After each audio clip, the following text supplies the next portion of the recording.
Gamers can be a pretty voracious bunch, always looking for more content, devouring every screenshot, trailer or update the industry's publishers decide to throw their way. So with 2012 well and truly behind us, and in the spirit of looking forward, we here at That Xbox Show have decided to choose our most anticipated Xbox 360 games of 2013.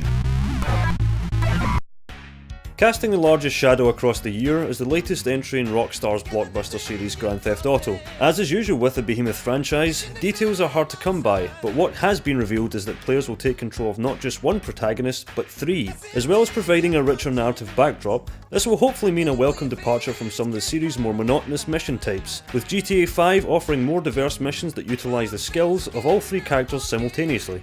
The game is expected to evolve nearly every mechanic from previous games, and with the weight of the narrative success of GTA 4 and its expansions on its shoulders, as well as the recent successes in Red Dead Redemption and Max Payne 3, expectation for GTA 5 is extremely high.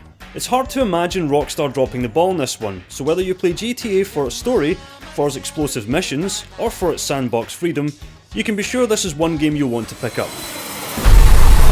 Our next choice had to be Tomb Raider, the new reboot of the franchise from Crystal Dynamics. The game, perhaps unfairly, sparked controversy and brought the issue of representation of women in games into the spotlight, something obviously bigger than any single game, but it also managed to wow gamers with a fresh take on the series. Players will be presented with an open world title spanning 3 large chapters, with gameplay that combines action-adventure, platforming, exploration and RPG elements, all rolled into one gritty, character-changing experience. Gamers can expect the usual meaty campaign, laden with side missions and collectibles, as well as an all-new multiplayer mode, which is a first for the series.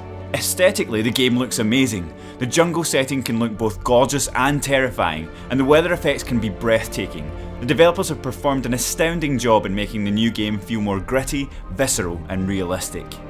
If ever a series was in need of a shake-up, it was Tomb Raider, and it looks as though this new game is set to do just that. With a new style and emphasis on narrative, gamers can expect something fresh as they go on a journey through what makes Lara Croft become the castaway, the victim, the survivor, and eventually, the legend. I hate tombs. With Gears of War 3 bringing closure to the story of Marcus Phoenix and being what seemed like a swan song for the series, you might have thought there wasn't much more to be said from Gears of War. However, with the new Gears of War Judgment, Epic and developer People Can Fly want to show you just how wrong that thought is. In a clever narrative structure, this prequel to the original Gears of War sees Damon Baird on trial in front of a military tribunal. This setup has allowed the introduction of in-mission bonus objectives known as declassified testimonies. These serve to provide extra challenges to players and expand upon the existing lore of the universe. In an effort to make this latest game feel fresh, the developers have been keen to change some of the established gameplay traits of the series too. Much of the heavily relied upon cover is absent, forcing players to rely on reactionary run and gun tactics. Fans will be happy to know that the ever popular multiplayer component is making a healthy return with some new advancements, including a new class system, which will have players specialise in a chosen role to better serve team strategies. To many fans, Gears of War Judgment might seem a bit arcadey, but at its heart, it's still a Gears of War title, and as such, you can expect the explosive action, tight controls and amazing visuals that has made the series so popular to be at the forefront of the experience. Seen by many as the true successor to Irrational's 2007 smash hit Bioshock, Bioshock Infinite sees the dank, flooded halls of Rapture swapped out for the bright, interconnected islands of the floating city in the sky, Columbia. Set in 1912, the game follows the story of Booker DeWitt and his companion Elizabeth. The once grandiose city has fallen to political unrest on a catastrophic scale, and players must protect Elizabeth and themselves from the two warring factions, the Vox Populi and the Founders. Much like Bioshock before it, the choices the player makes within the narrative can change the course of the game, but now the focus is shifted to what you learn from the choice itself, rather than the result the choice creates. The mechanics of the series have evolved too, with the upgrade paths of your abilities varying wildly. The modifications of Bioshock's plasmids and tonics also return under different names, but now with alt fires, allowing the player to create a broader combat experience more tailored to their particular playstyle. Combat takes place not only in the ground, but soaring through the air as you ride the sky rails that connect the city. In the ever complex and visually stunning dystopian settings that Irrational conjure up, there seems to be a conscious effort to make them more enthralling and captivating than the previous efforts. Amazingly, Bioshock Infinite looks set to be just that. Touted as the premier sandbox shooter of 2013, Crytek is pulling out all the stops with the latest entry in its sci-fi, near-future first-person shooter series, Crysis 3. The battlefield is once again your playground as we rejoin Prophet in his fight against the corrupt Cell Corporation. Encased in a massive nanodome, the city of New York has been overrun by wildlife. Visually, it provides an interesting fusion of the settings of the first and second games, and has inspired Crytek's artists to create some genuinely jaw-dropping environments. Gameplay doesn't stray too far from the established formula, with the nanosuit giving gamers the ability to switch between different modes at any point during combat. New weapons are thrown into the mix, most notably the bow and arrow. This is a weapon obviously created with stealth play in mind, as you are able to use it in conjunction with the stealth camouflage power of the nanosuit. This could potentially change the way you approach encounters in Crysis 3 dramatically. It would seem that there has been a realisation that much of the fun in this series should come from the experimentation of the combination of the abilities of the nanosuit and the weapons, rather than set-piece shooting galleries. It remains to be seen if Crysis 3 can truly expand upon the previous entries in the series, but with encouraging enhancements to gameplay and what looks to be a perfectly competent multiplayer offering, it's hard to think of reasons not to want this game.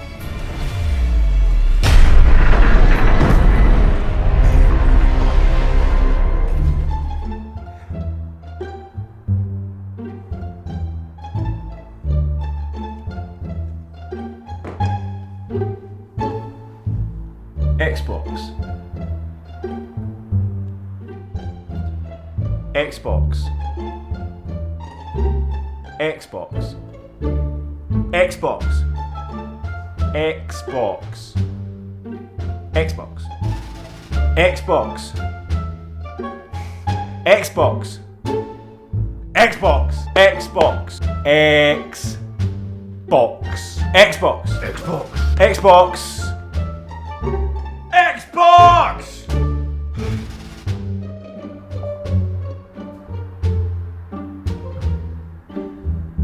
Bing Halo Waypoint. Oh, for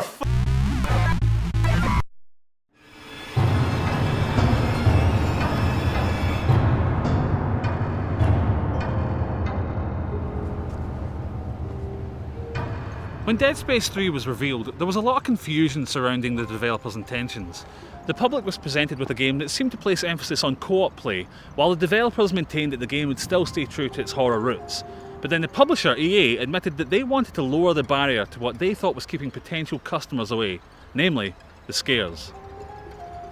Now, when the original Dead Space was released in 2008, it was something of a mini revelation.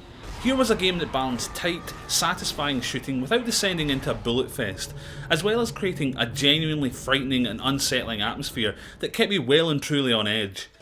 No game had managed that since Resident Evil 4, and even then, that game could never be described as truly scary. In Dead Space, they created a world of genuine horror. It was a game where you made cautious, tentative steps round corners, where darting shadows and muffled whispers would stop you in your tracks. It was also a very lonely game, with the few other characters involved in the story often only seen in fleeting moments as they asked for help. And it was that sense of isolation that made the dark scary, that made the flickering light at the end of the corridor take on a greater meaning, and it's the most obvious thing that Dead Space 3 seems to get wrong. Many people already thought that the series had taken a misstep in 2011's Dead Space 2, with the emphasis shifting slightly from horror to action, but the first impressions of Dead Space 3 were that it barely even resembled the slow-paced horror of the first game, instead choosing to go gung-ho, spraying bullets into a variety of ridiculously large enemies. Unfortunately, the demo for Dead Space 3 does little to shake that impression.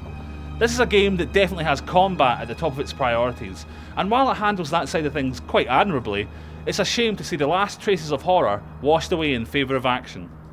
The series hero Isaac Clarke is still on a mission to destroy the markers, and the demo begins with him having crashed on the planet Tau Volantis.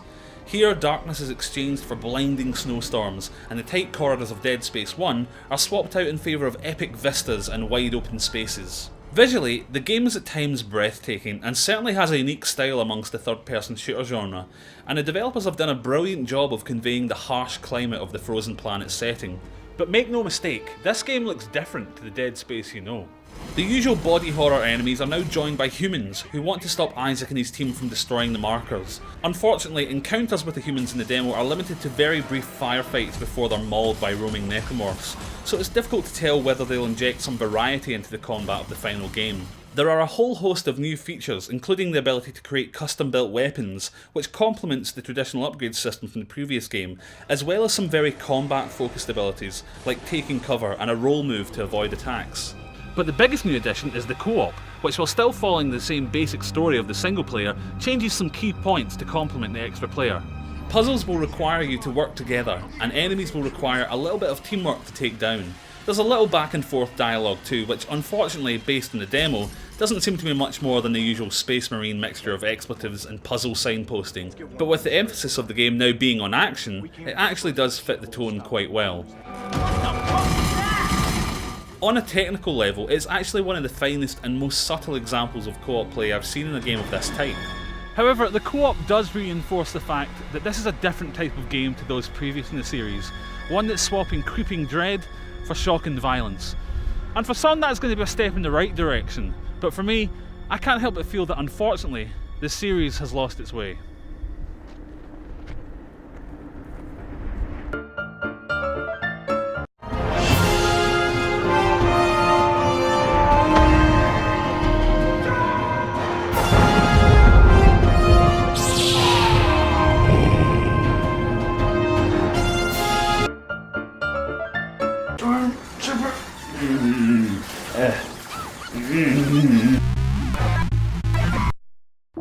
Most people understand that first impressions are important. If you're going to go for a job interview, you're going to take a shower and dress smart. And if you're trying to sell something to someone, you're going to want their initial experience with your product to be a lasting positive one. In the video game world, the best way of communicating your game's value to your customers is through a demo. A demo is beneficial for both the publisher and the player too, since the publisher has a chance to show the very best of what it's trying to sell, and the player gets a better understanding of how the game looks and plays. Demos have become so important that they've become little events in themselves, the promise of early or exclusive access becoming a really powerful marketing tool used to sell pre-orders or sometimes completely different games altogether. And it's with that importance in mind that it's completely staggering just how many publishers and developers seem to get it wrong. A demo should be engaging, not boring. This is your chance to impress the player, so don't give them some slow-paced, hand-holding tutorial mission. Don't patronise them either. You made them stare at a controller map for a minute's worth of a loading screen, so you don't need to tell them to press A to jump. And stop telling them how to play the game. A puzzle isn't a puzzle if someone tells you the answer. Just like the best games, the best demos are about discovery, playing with consistent rules and finding what you can and what you can't do. Great demos always provide plenty of content too. If you can give a player a reason to replay your demo, then you've got a second chance to show them just how great your product is. Some great demos can even be a bit deceptive, showing portions of the game that don't really represent the greater overall experience. While it is a bit cheeky, as long as that content's in the game and not some completely separate entity, I think most people will get on board with it. I signed up to be entertained, and if you've done that, then I'll let it slide. But are demos always a good idea? If your game's no good or is still unfinished, do you want people to know that? A bad demo can kill all the hype and enthusiasm players might have for a game in one fell swoop, so why risk it? Is a bad demo worse than no demo at all? It's hard to come up with any definitive answer, but I do appreciate the transparency that even a bad demo provides. They might be a bit crap, but at least they had the decency to tell me.